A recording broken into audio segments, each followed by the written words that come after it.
And a person standing next to me, this is a guy that's true story. A person standing next to me said, "So, you like Lil Wayne?" and I said, "Oh, you were there." And she said, "No, you were tweeted all over the company." I said, "About Lil Wayne?" She said, "Yes." I said, "Everything that I talked about was dismissed for Lil Wayne." She said, "Yes, and everybody's excited that you listen to Lil Wayne." And you also told the audience that you have over 3,000 songs on your iPhone, and now people are tweeting, "Wonder what other songs he has." So after that, I decided to always start my talk with what I want to cover today, which are these three things. And then I'm done. It's an honor. It's an honor. Please don't you tweet about Lil Wayne. Mark is going to be coaching me in a couple hours. It's an honor. It's an honor to be here today. So let me tell you the first thing. This is now to offer you perspective. You know how you grow up and you hear, and I've heard throughout my career, people would ask me to evaluate someone else and say, "Well, is he or she half empty, glass half empty, or glass half full?" And the reference is, generally, are pessimistic or optimistic?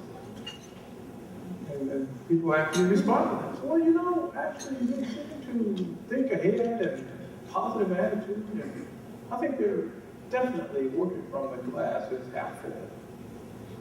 And I've heard other people say, "Well, every time I open my mouth and have something negative to comment on, I really think they're working from the glass is empty."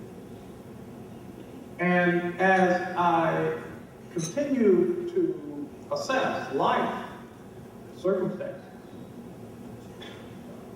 good days, bad days, ups and downs, challenges, and opportunities, I came to this simple but profound belief and understanding that if the glass is half empty, the glass must also be half full,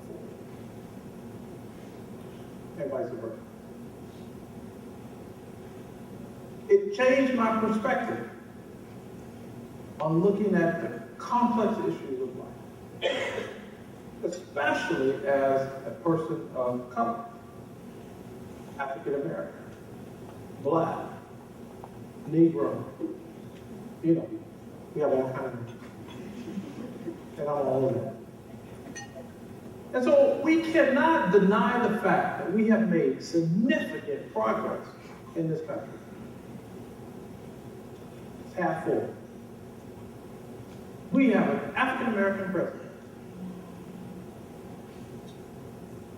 Now, if he doesn't make it in the second wave, we had an African American president.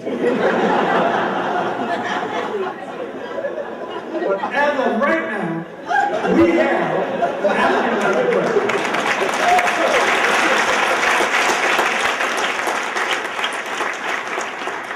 We have an African American president of Kaiser Permanente. Now, if I don't make it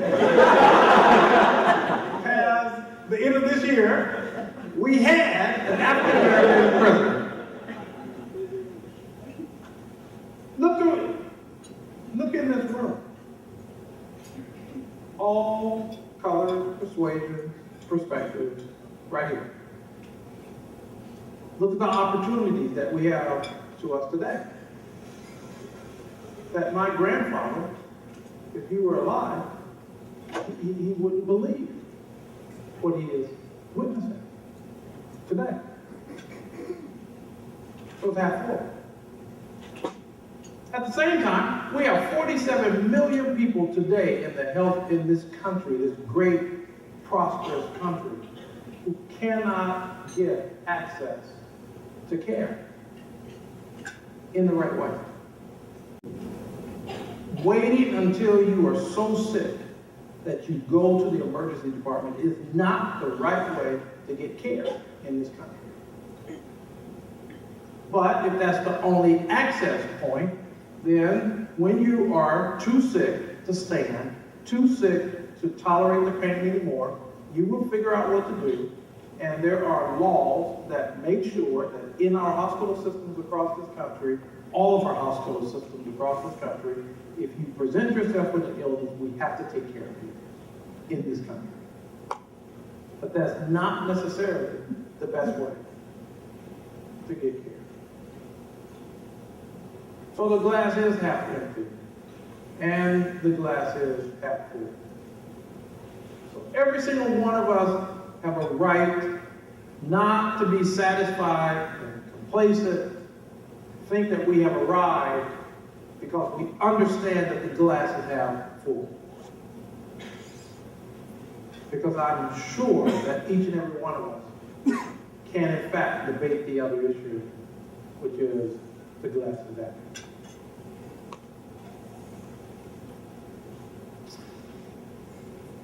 Being a business athlete, to address the issues that you face, the issues that I face, the issues that we all face, requires us to be at our best, top of our game.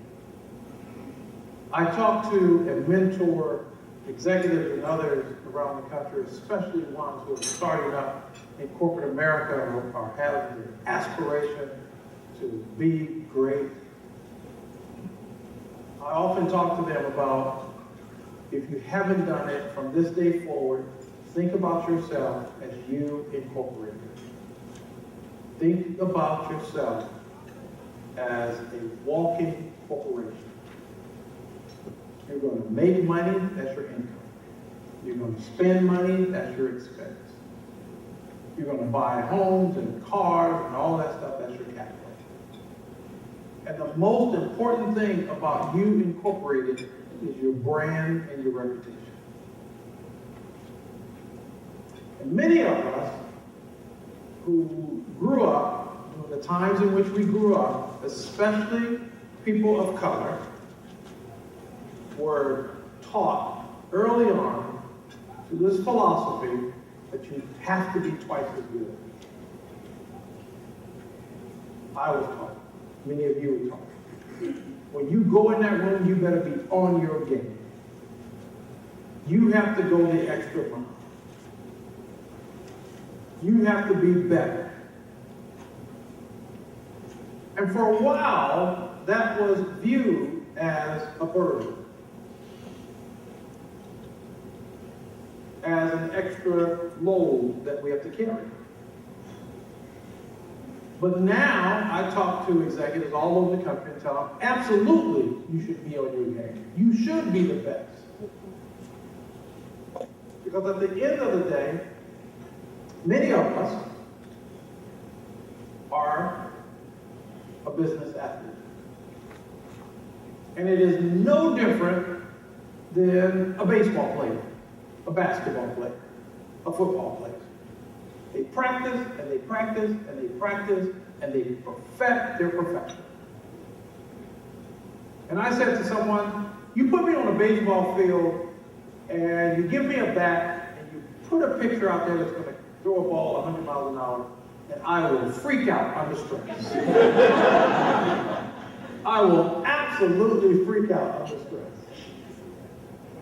But you put me in a boardroom, and you give me a $100 million problem, and you tell me you need a solution by the end of the week, bring it on. Because I have been professionally trained to do that. And all of us have been professionally trained to do what we do. So I would offer to you to be your best. Set that standard for yourself. Strive for perfection. Are you going to do it every single time? No. The greatest athletes didn't do everything 100% of the time. Michael Jordan used to talk about, they always talked about the beautiful points that I made, and I love it. But they never talked about the fact that probably 50, 60% of the time I miss.